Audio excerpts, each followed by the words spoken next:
Awesome. So thank you so much for taking the time to be here today. I'm Rachel. I'm the community weaver here at Crowdsourcing Sustainability. And we are absolutely thrilled to welcome Dr. Beth Sawin today to talk to us about multisolving. And Beth is the founder and director of the Multisolving Institute and is an expert on solutions that address climate change while also improving health, well-being, equity, economic vitality, all the kind of intersections that we know are so important in the kind of the broad landscape of what we often call climate, right? And she developed this idea of multi-solving to help people see and create the conditions for solutions that are really like win-win-win, win-win, right? Or win on every level. Beth is also a biologist with a PhD from MIT and co-founded Climate Interactive in 2010, served as Climate Interactive's co-director, where she led the scientific team that offered the first assessment of the sufficiency of country pledges to the UN Framework Convention on Climate Change. And that's really just like the beginning of her resume. I could spend the whole hour kind of listing her amazing contributions to this space. And so I'm going to stop there and just hand it off to Beth, who's going to take it away. Thanks, Rachel. And thanks to the Crowdsourcing Sustainability community for having me. I'm really excited to be here. These days, I feel like attention is one of our rarest commodities. And so I appreciate your attention for the next hour. I want to just shout out my colleague, Kelsey Eccles is here. Maybe Kelsey, you can wave so people see you. And Kelsey's going to be helping out along with Rachel, especially in the chat. We're going to share some links in a minute, and Kelsey will be helping with that. So you get lots of people here to help you if you have technical troubles or questions as we go along. All right. Okay, so here we are. If you came to hear about multi-solving, you're in the right place. And by the end of this hour, you should have a better idea of what that word means. It's an unfamiliar word to many people. But we're going to start with us, the people who are gathered here today. And we're going to start with a question that will help me sense who you are, but it will also lead us right into multi-solving. So to answer the question, I bet many of you are familiar with polling software. So Kelsey's going to put a link in the chat for something called Poll Everywhere. And I'd just like you to answer this question. Why are you here and what do you cherish? And I'm asking this because at least where I am in Vermont, it's a beautiful spring day. Like we're inside, we're on Zoom. What's motivating us to do that? What are we caring for, protecting, cherishing? Great. So it looks like some of you found your way. I'm seeing children, human, planet, earth, community, beings, all beings, nature, food. This is excellent. Keep it coming. What we're starting to assemble here are the core reasons for what we do. I'm sure gathered on this call, there's people working on policy, people who are building things, people who are weaving communities, but we're coming out of something common that we're caring for. And we're just going to let this keep growing for a minute. But here I'm going to tell you basically the premise and theme of the next hour. You could just listen to this and then tune out and you'd get my most important point. Multi-solving is the idea that it might not be the case that we have to pick one of these or focus on one or two of these and specialize and only protect the bears or only protect children or only focus on the earth. In fact, there's almost unlimited potential to invest our time and our energy and our spirits in things that bundle many of these together. And that's the idea of multi-solving.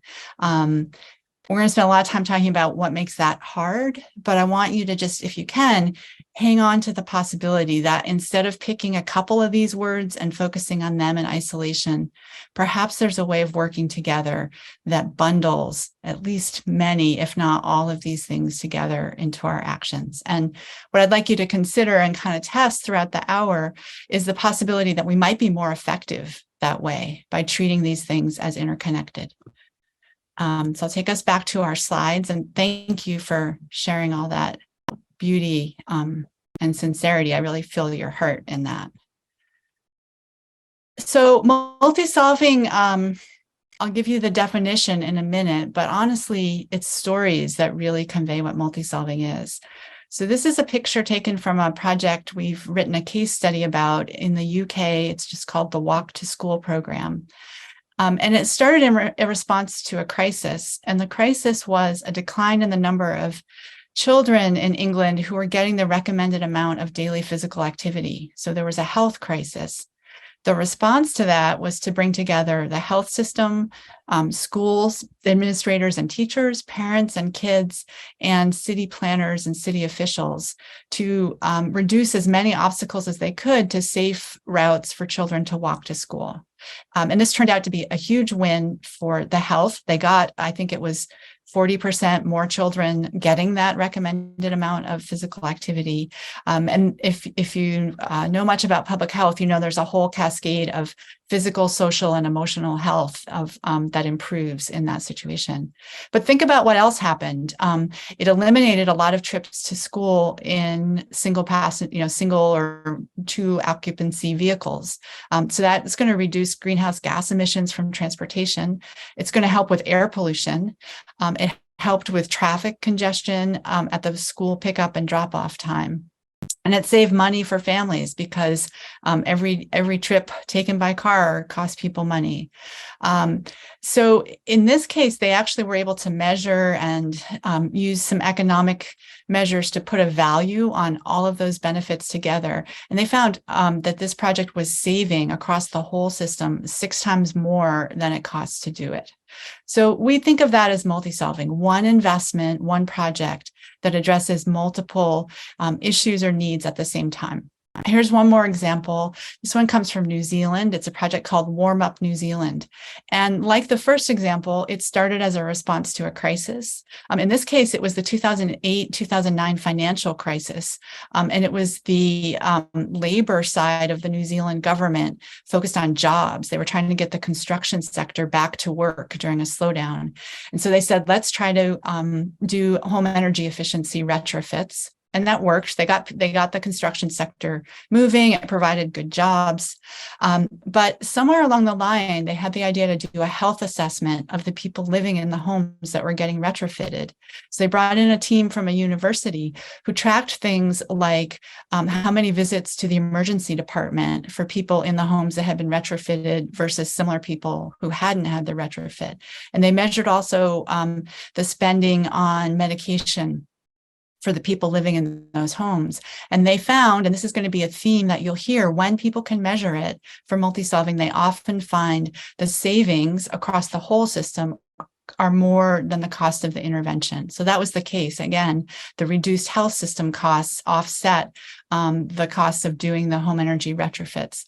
And of course, this was also a climate change intervention. It was also an economic equity intervention because it would lower the utility bills, particularly for people on fixed incomes or low incomes.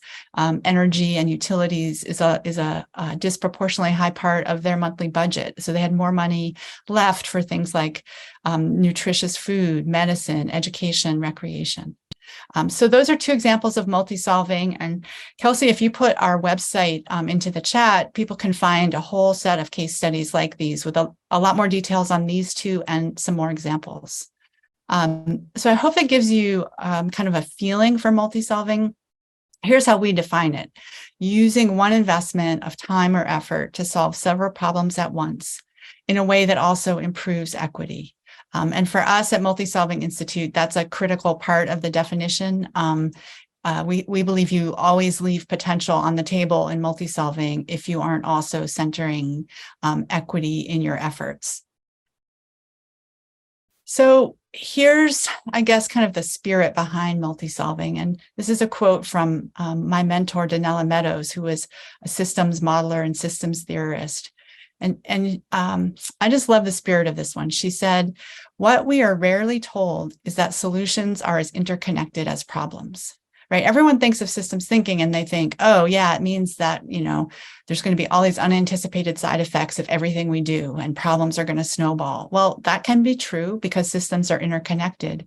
But because systems are interconnected, solutions can snowball too. And so Donella went on to say, one good environmental action can send out waves of good effects, as impressive as the chain of disasters that result from environmental evil.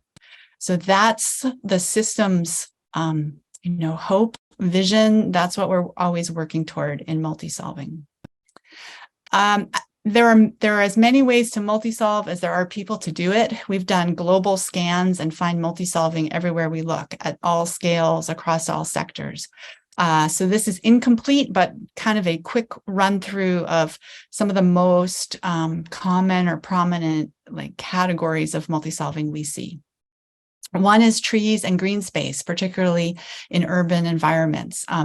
This is a climate intervention in that it reduces the urban heat island effect. It also can help capture and slow stormwater runoff. In many places around the world, that more intense precipitation is going to be coming with climate change. Trees and green space can help protect from that to some extent. It's a health intervention. Green space can help remove air pollution. It can also help capture pollutants before they end up in rivers and streams. And it's a human health intervention, both for mental health. There's study after study that show that people feel a greater sense of well-being when they have more proximity to nature. And because trees and green space so often also mean places for safe recreation and physical activity, it's a physical health intervention also. Walking and cycling, removing greenhouse gases from the transportation sector. But if you know much about public health, you know that in addition to that are incredible benefits in terms of more physical activity, which means reduction in the burden of chronic disease, which is very expensive for our societies as a whole, and just tragic for families with premature death or people whose lives are limited by disabilities that could have been prevented. The other thing about walking and cycling is it's an economic intervention across the US and the world. There have been studies now that show that if there's more foot and bike traffic through a district, the amount of economic activity at small businesses along the way goes up, right? It makes sense. Instead of people zipping past through the center of the city, at 60 miles an hour, they're walking through at human speed. They stop in to buy some food or drink or supplies that they might need.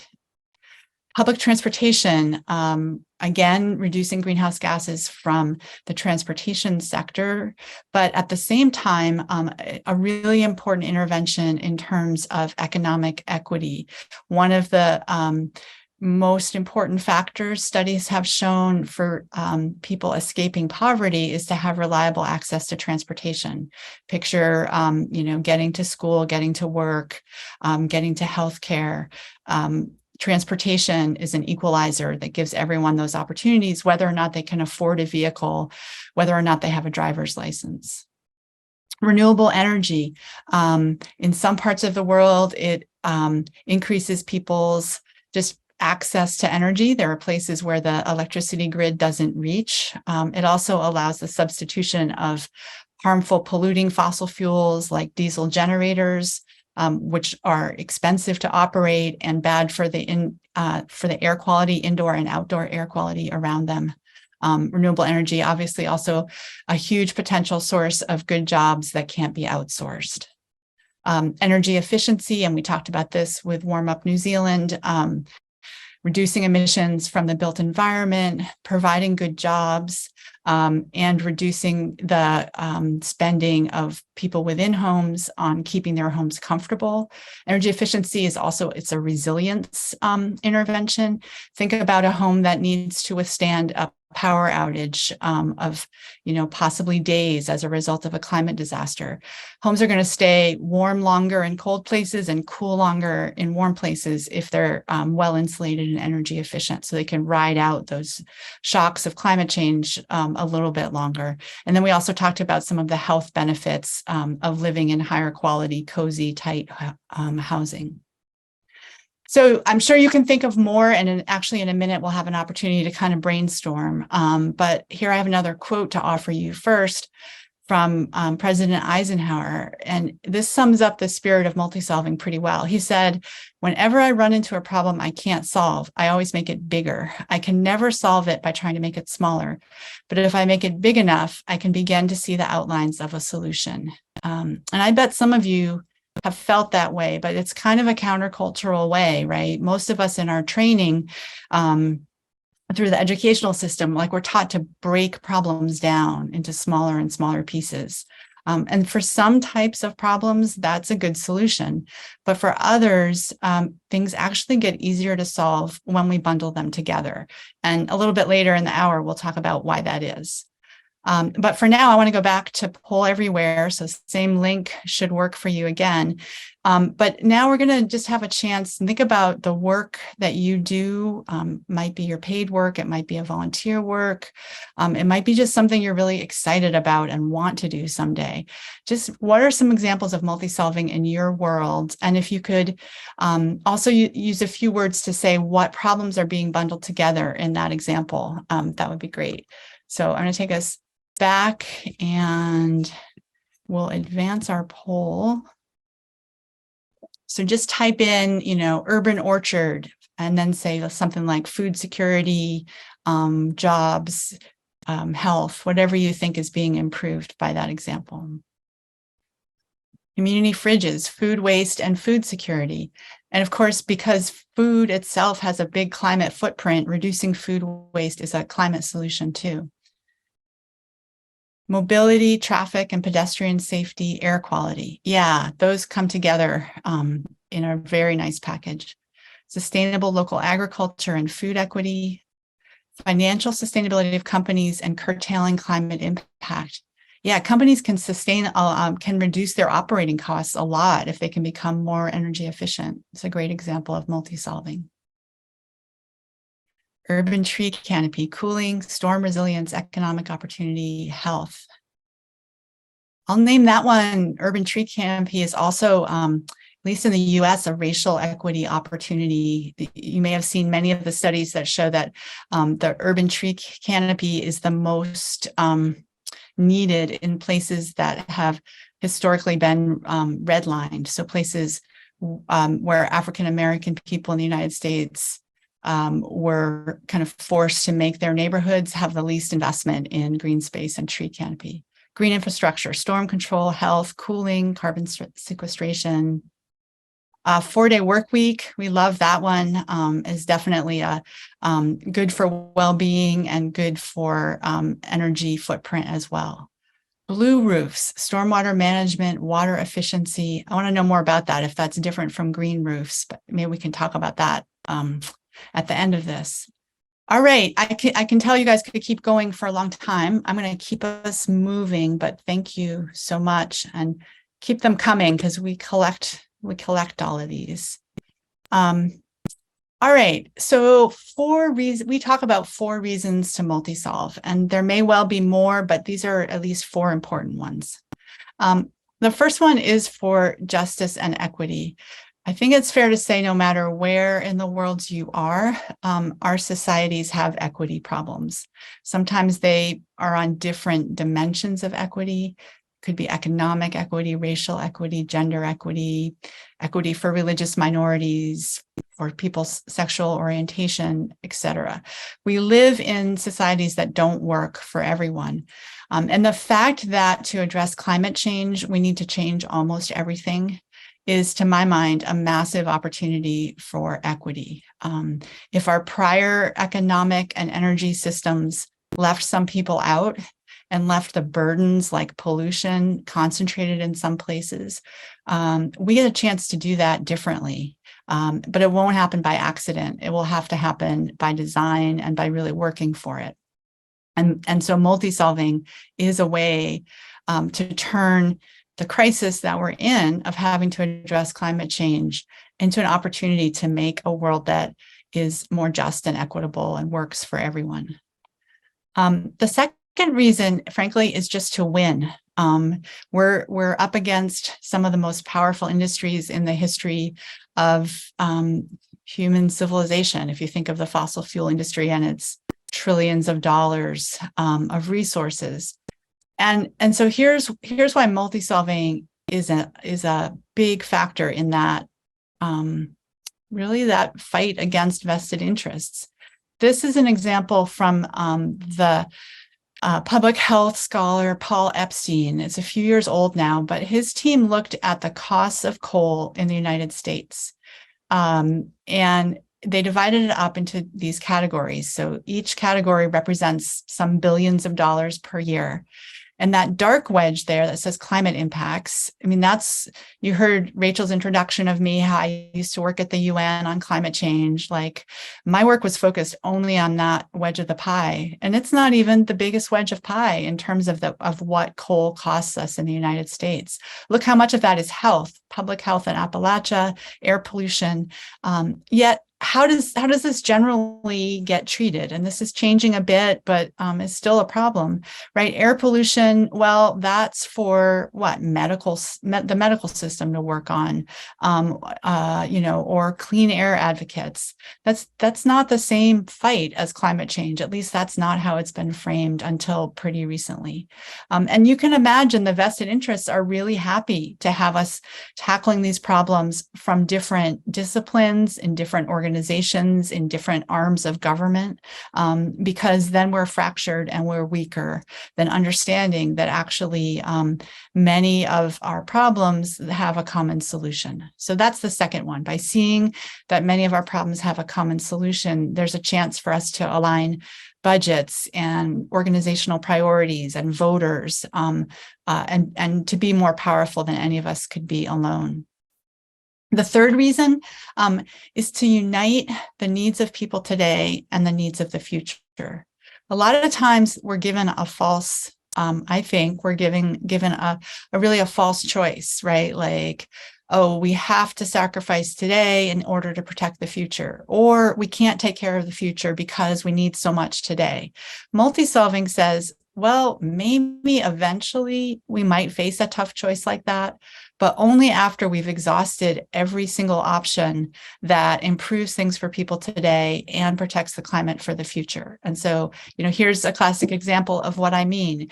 To the extent that we break free of fossil fuels today, a few things immediately get better, including air pollution, and the climate gets better later in the century. So we're aligning those two timescales and really building solidarity and common cause between the current, people's current realities and our hopes for the future.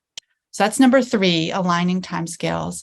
And number 4 is frankly, just like fiscal prudence. We face, as you know, so many challenges with limited resources, dollars, but also attention and volunteers. Like, if we could accomplish 2 or 3 or 5 things at once for the same dollar or the same hour, why wouldn't we do that? So that's the 4th reason. So you would think, if I've convinced you with those 4 reasons, that we should already, as a whole society, be multi-solving. And I did tell you, when we look for it, we see multi-solving in all places, at all scales. But what I didn't say is that today, multi-solving is still the exception, not the rule. And that's really the mission of the Multisolving Institute, is to flip that so that multi-solving is the predominant pattern, not the exception to the rule. So to give you a sense of what I call the multi-solving gap, I want to go through a few numbers, a few quick examples. The first example is of recent history, which is the global financial stimulus that was pulled together in response to the COVID-19 pandemic. In 2020, just as the pandemic was getting going, some scientists, climate and energy scientists, wrote a paper and they published it in Science. And Kelsey, I think you can find the link to that paper for anyone who's curious. What they ended up saying was, for about a little more than $1 trillion per year in investment, the whole world could be on the path to meeting Paris Agreement goals. And they published this really quickly in 2020 because they knew that there was going to be a massive historic financial stimulus. They were saying we could do 2 things at once. We could spur the economy, get people to work, and get on track for the Paris climate goals. That experiment's kind of been run now, and we get to see what happened. And here's what happened. This giant bar, last I looked, the best estimate of the size of that stimulus worldwide was $17 trillion. Down here, this is the 1.4 trillion those scientists said we would need to do every year to be on track to Paris. Looks doable, right? We got to spend all this money. Surely we can find this much to protect the climate future. Another group, the Energy Policy Tracker, and Kelsey might find the link for that too, looked at what actually happened in terms of energy system investment. And they found around $500 billion in clean energy and just a little bit more than that, unfortunately, in dirty energy. So kind of matched and about half of what was actually needed. So I look at that as a massive missed opportunity and an example of the multi-solving gap, the gap between what's potential and what we seem to be able to actually pull off. Here's another example from the health system. So every year, the World Health Organization publishes a report, and every year it says kind of the same thing. They say the public health benefits resulting from ambitious mitigation efforts would far outweigh their cost. So they mean by ambitious mitigation efforts, the investments needed to meet Paris climate goals. They're like, yeah, that would be expensive, but you know what? Our health system is going to more than recoup what our energy and transportation systems would spend. So here I have a poll for you. Would you get to guess the result of a quick analysis that the World Health Organization did? They looked at countries' climate plans and they measured what percentage of them included health considerations. So think about it and go over to poll everywhere and tell me whether you think it's 10, 20, 50, or 75% of countries. You should be able to vote what percent of countries you think include health co-benefits in their climate policies. And then we'll vote for a minute and I'll tell you the answer. Oh, you guys are not very optimistic about the countries of the world.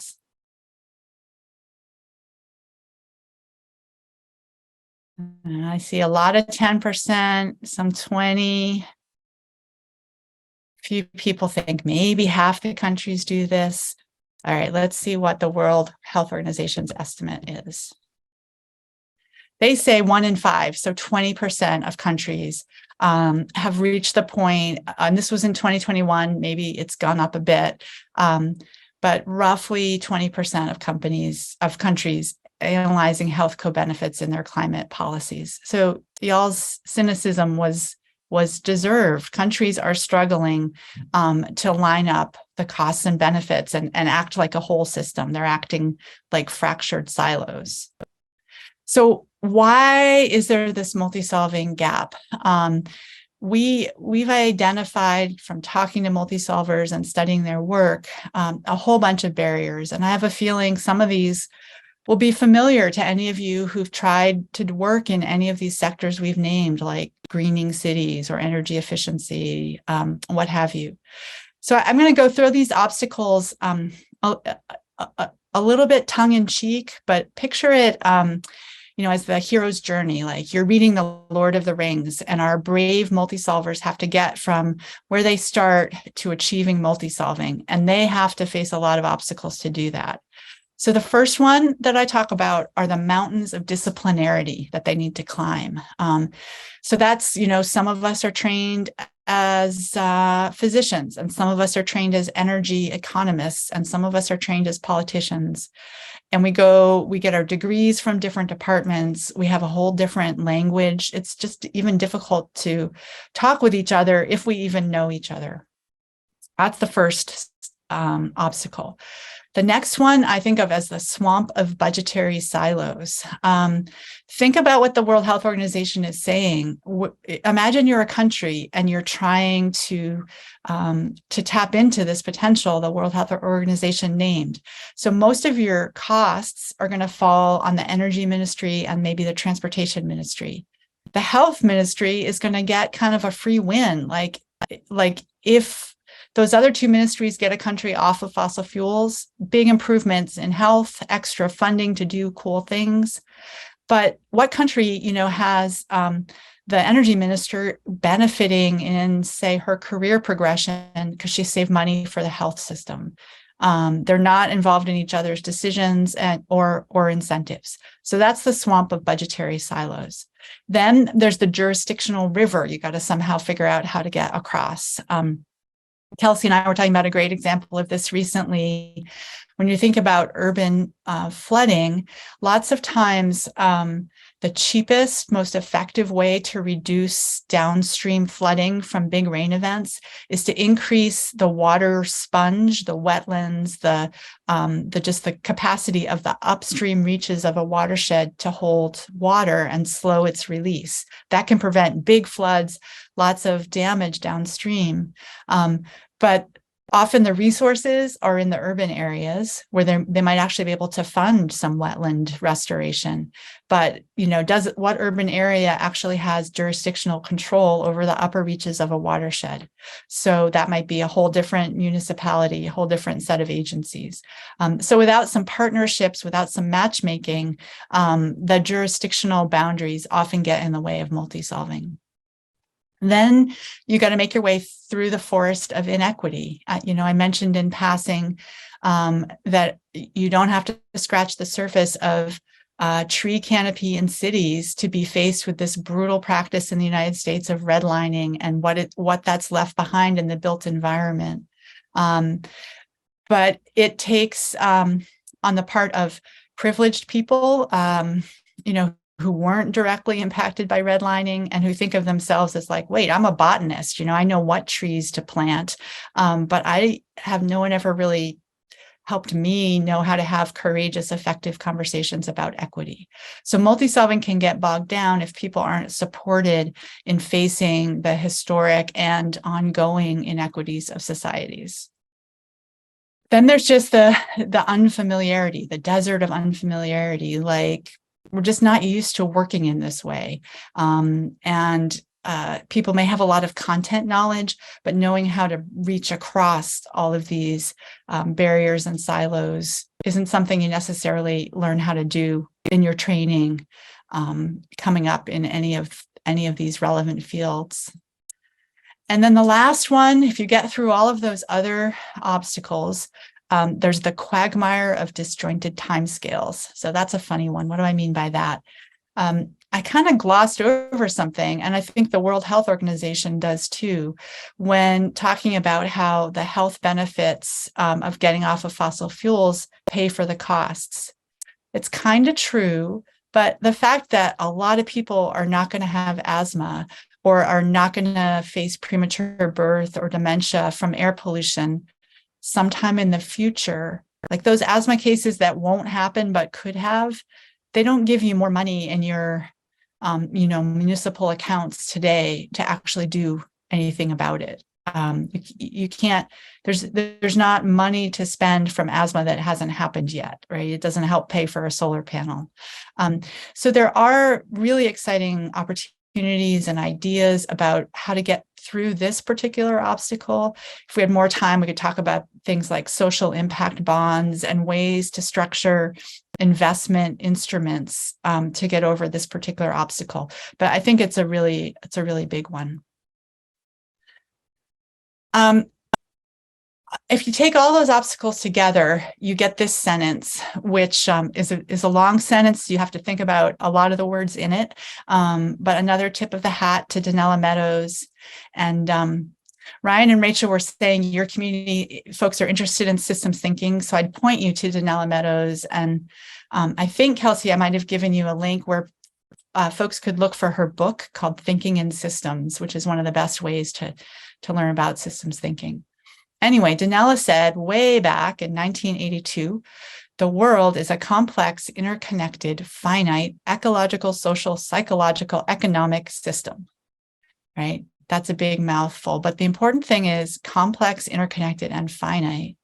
We treat it as if it were not, as if it were divisible, separable, right? That's all the jurisdictions and departments and silos and disciplines, simple and infinite. Our persistent, intractable global problems arise directly from this mismatch. So multi-solving, really at its essence, is just trying to meet the world the way it is, complex, interconnected, finite, ecological, social, psychological, economic system.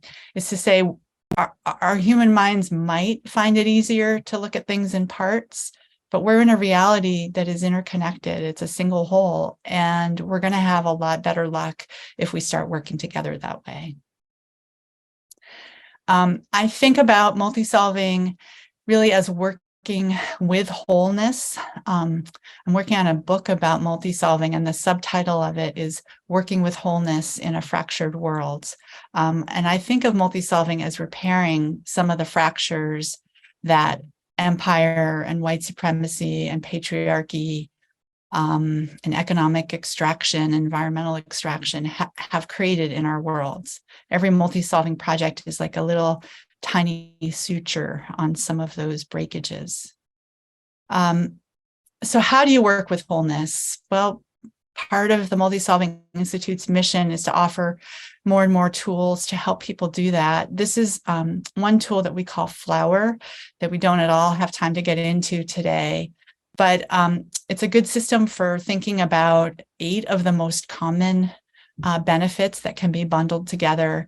And it's also a tool for conversations with one another about how to design projects with as many co-benefits as possible and with as much attention to equity in each of the co-benefits as possible.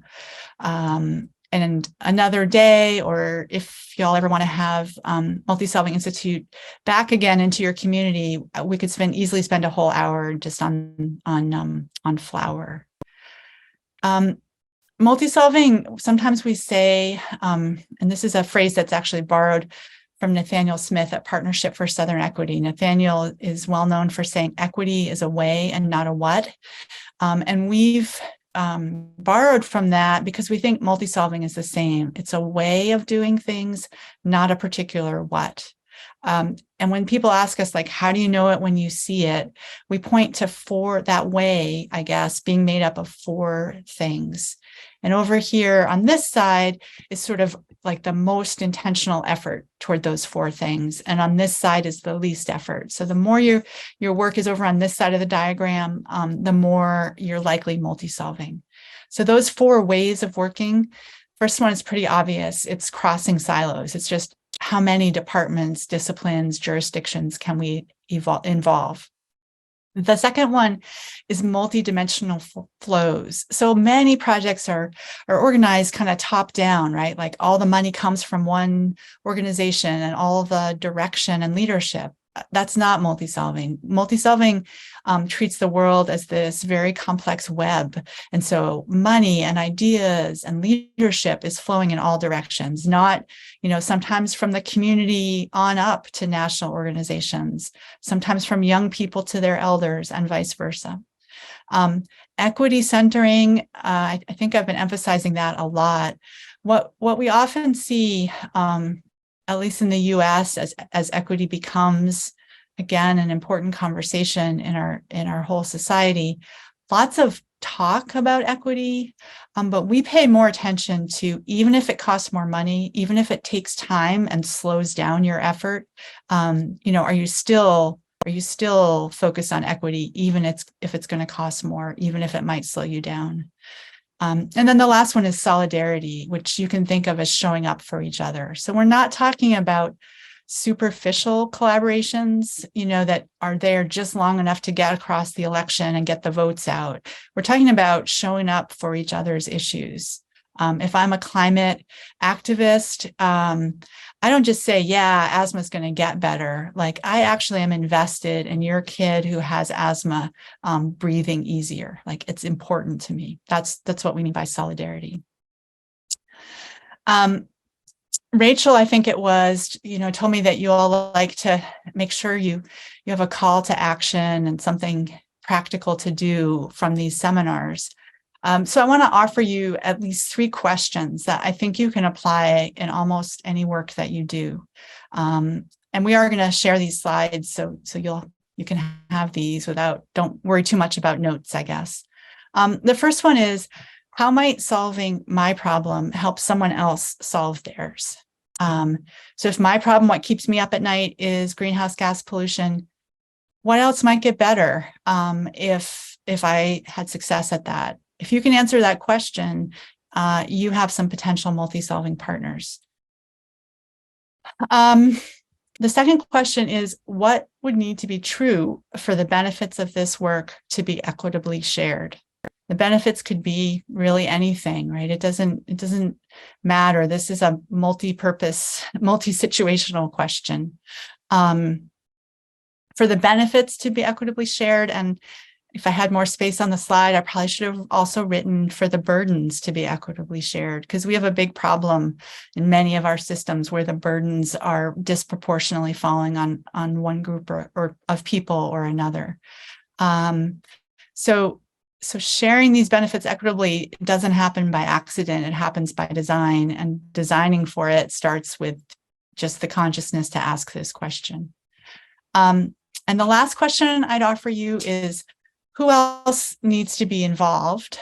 And what do I need to do to help them feel welcome? It's really not enough just to say, in theory, this should matter to the community next door, or the community upriver, or the community downriver.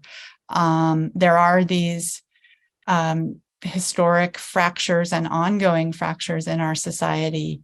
And so multi-solving really can't even get a foothold unless that first step of introspection about being welcoming is on your mind. So that would be the third question I would offer you for taking all this potential of multi-solving into actionable bite-sized pieces in your own work.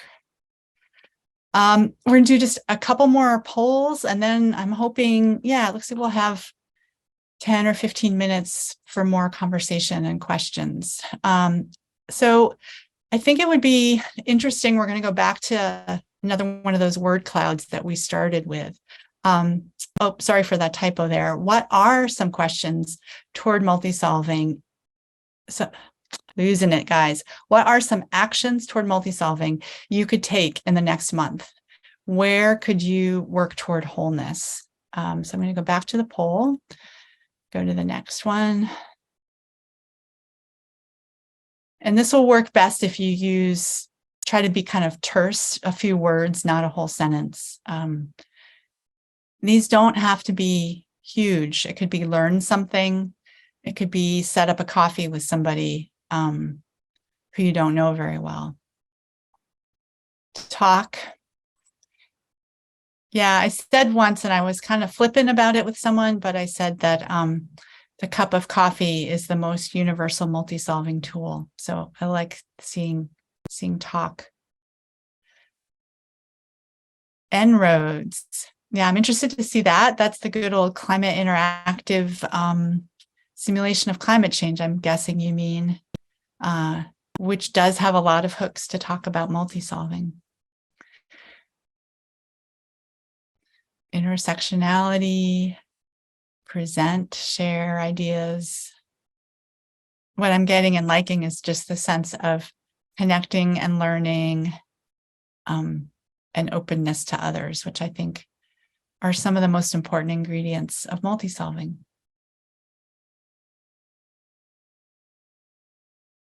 Coalitions, stories. We do think that stories are some of the most important ways that multi-solving takes off, is when people notice what change they've created and are able to share the story of it. Share. Yeah, I like how share is getting to be the biggest word there.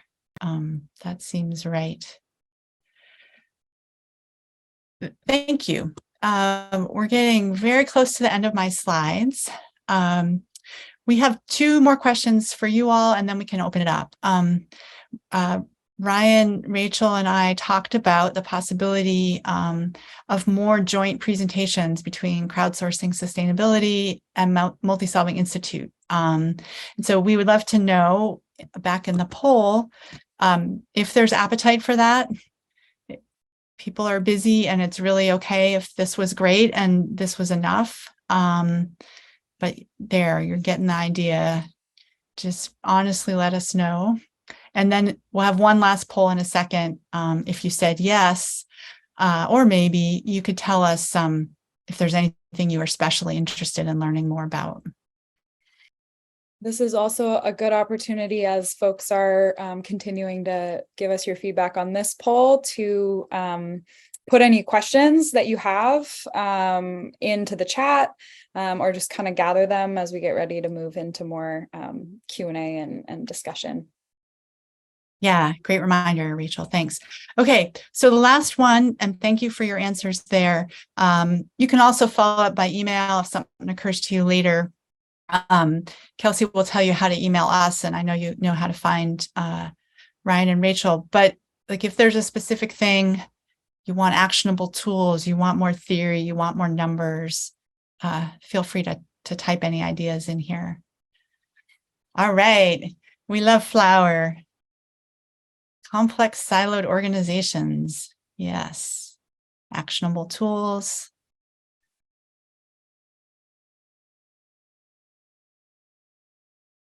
Next steps after Meadows and an online course in systems thinking. Yeah. Hey, that's a good one to think about. Toolkit for presenting to governments. I love that idea. I wish we had one for you, but that could be something we work on. This one, how to articulate stories of success and leverage of other examples. I'll just quickly say we have a major ongoing research project at Multisolving Institute about tools for showing the impact of multisolving. We've identified this from talking with multisolvers as one of their biggest problems.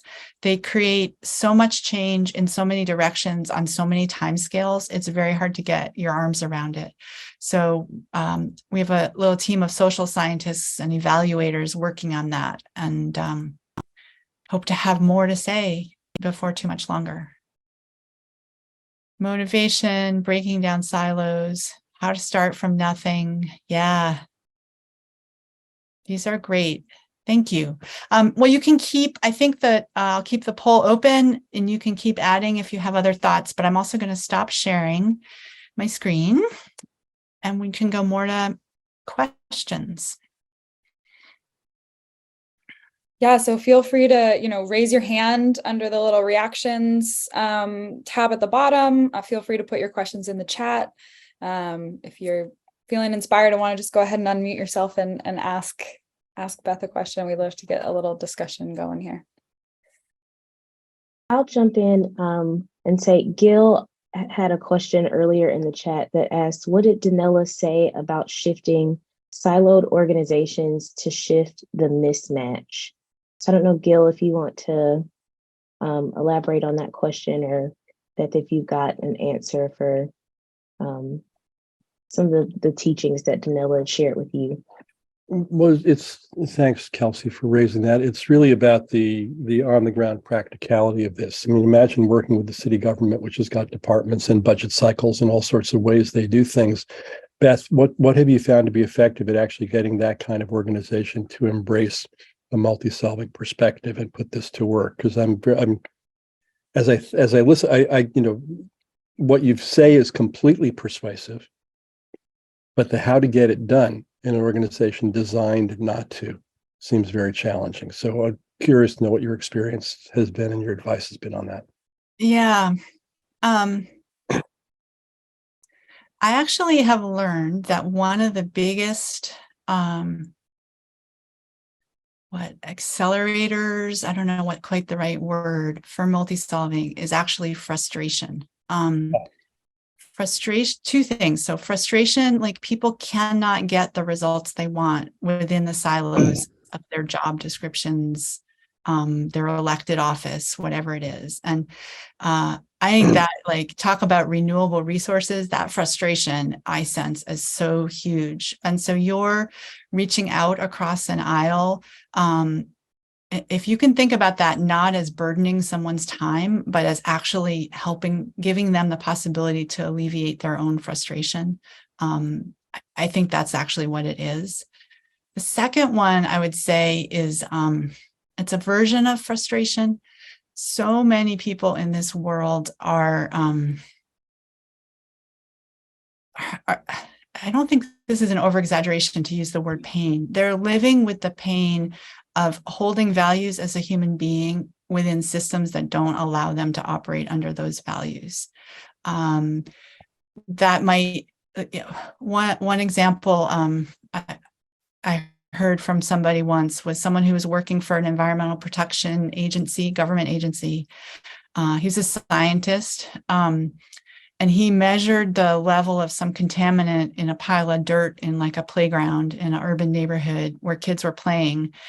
And it didn't meet the threshold that it was dangerous, but he knew it was dangerous. But he wasn't allowed to tell people it was dangerous. And, he was telling a story from like 15 years ago, and his voice just like broke when he said that story. Multi-solving at its best allows people to align their work just even a little bit more with their values. I'm a scientist, I'm a botanist, say, I don't have any racial equity credential, but maybe I can partner with an organization that does, so that my work doesn't do harm, right? So the park I help create doesn't lead to a wave of displacement. So I don't want to minimize, I spent a good chunk of this talk talking about all of those obstacles, and I don't want to minimize them, but I don't think we fully appreciate the like dammed up power of human hearts and of course, and that's one of the things I think that keeps us all going, and helps frustration not lead to resignation, which is one of the ways frustration can go. But have you had any examples of working, say, with a city government or a university or some kind of multi-siloed organization where you found this approach has actually been able to move things in a substantive way? I'd love to have some examples of that. The theory makes great sense, but do you have any examples you could share? Yeah. Well, first, because we don't have a lot of time, I'd say check out the case studies on our website. Those aren't necessarily ones we were involved in, but they're ones that happened, and they happened with ordinary people reaching across boundaries in different ways. One of my biggest learning experiences about multi-solving over the years has been in the city of Atlanta. I mentioned Nathaniel Smith, who's the founder of Partnership for Southern Equity, which is based in Atlanta, a partner and teacher of ours. And so there was a project there, it's still ongoing, called the Just Growth Circle at Partnership for Southern Equity. I was focused on this multi-solving champion that we've been talking about of greenspace and green infrastructure. And a couple things happened over the years there that really took me by surprise.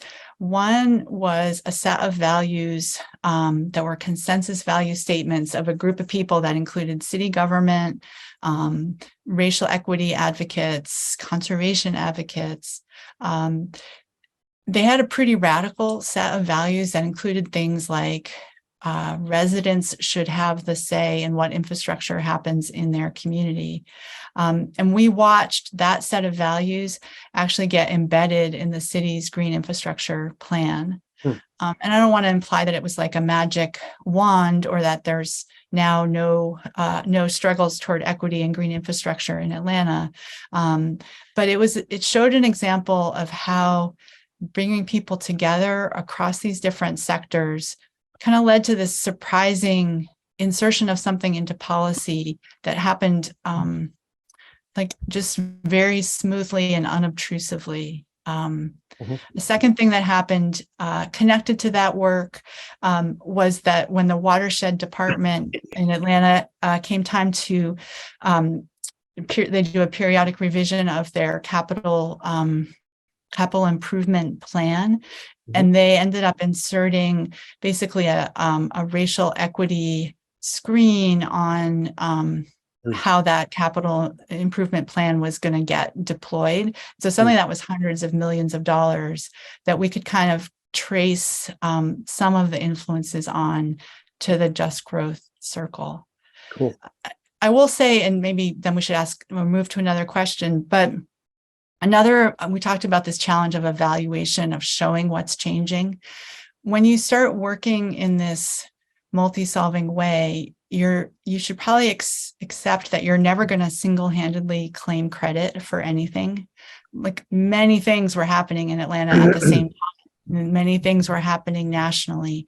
We, by doing careful evaluation, could kind of follow the breadcrumbs and feel pretty convinced that conversations and learning and transformation that had happened to people mattered in how those millions of dollars changed. But we knew other organizations were doing things that mattered too. So it's, I don't want to sound wishy-washy, but I also just want to like bow to the complexity of this way of working. Yeah. Thank you. I know Garrett had a question about applying multi-solving in the midst of COVID. Garrett, do you want to ask your question, unmute and ask your question? Sure. I'm in a relatively new city for me. And because I have a history of leukemia and I'm immunosuppressed, our family is still, I mean, not to mention all of the other reasons, but our family is still extremely careful. So trying to figure out how to start building community has been a challenge. And I'm curious if you have any thoughts. Here's my thought. I may not be quite what you're asking, Garrett, but I've been paying a lot of attention during COVID-19 because I think there's so much for us to learn. It reveals so much about the dominant society, and it shows the pockets of care that I think are more consistent with a multi-solving society. And one thing that I do as I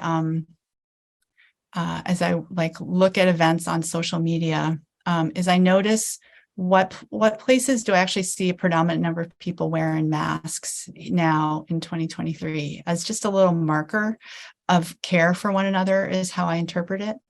And what I see is in the environmental justice community, in spaces that are led by women in particular, in spaces that are led by women of color. And this isn't, I don't have science for you. This is my anecdotal impression.